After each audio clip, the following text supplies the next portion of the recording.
백정 뭔데? 나 뭔데? 이렇게 짐승만도 못하게 살게 할 거면서 나 왜 나왔냐고! 조선시대에서 가장 천대받고 동시에 사회의 필수 노동을 맡았던 사람들 백정의 이야기를 해보려고 합니다. 야, 백정아! 이 말 예전엔 단순한 욕이 아니었습니다. 상대를 철저히 짓밟고 모욕하는 가장 강한 모욕의 표현이었죠. 오늘은 그 백정이라는 이름이 어떻게 만들어지고 왜 그토록 차별받게 되었는지, 그리고 그들의 삶은 어떤 의미를 남겼는지 살펴보겠습니다.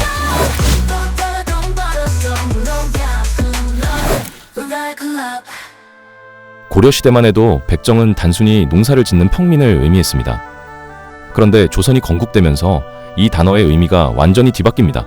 1423년 세종대왕은 나라를 떠돌아다니는 제인이라 불리는 광대와 화척이라 불리는 지금의 도축업자와 같은 유랑민 집단을 안정시키기 위해 백정이라는 새로운 신분을 부여했습니다. 농토를 주고 세금을 면제해주며 정착을 유도했죠. 하지만 백성들의 시선은 달랐습니다.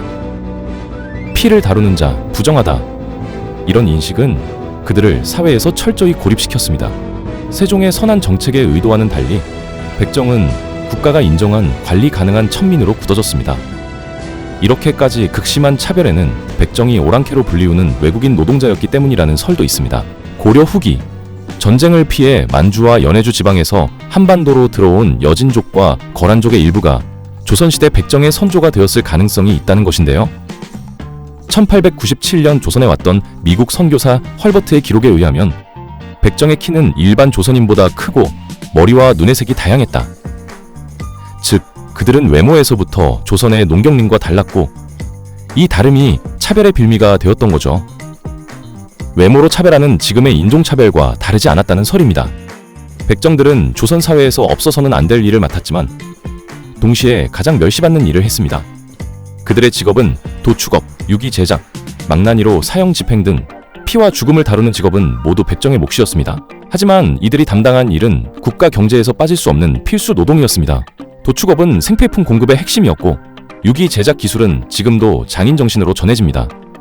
그럼에도 불구하고 그들의 일상은 차별의 연속이었습니다.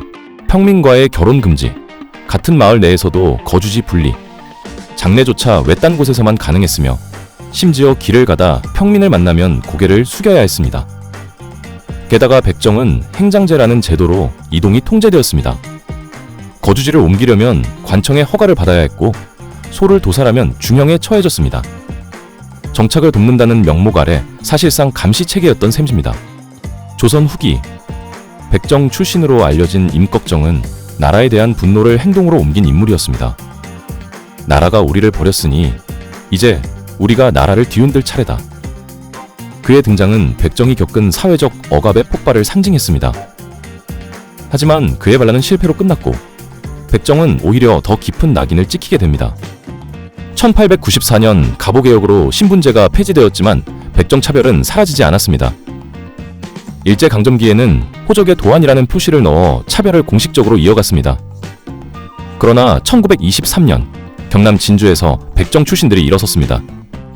그들은 사람 위에 사람 없고 사람 아래 사람 없다는 신념으로 형평사를 결성했습니다.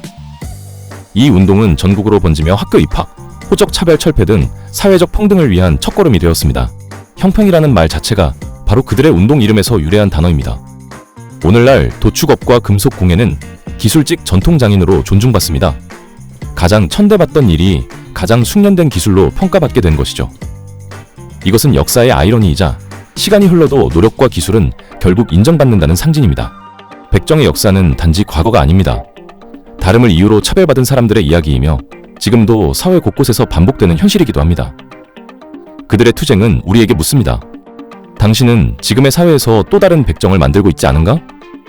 우리가 잊지 말아야 할 것은 평등은 선언이 아니라 노력으로 만들어진다는 것입니다.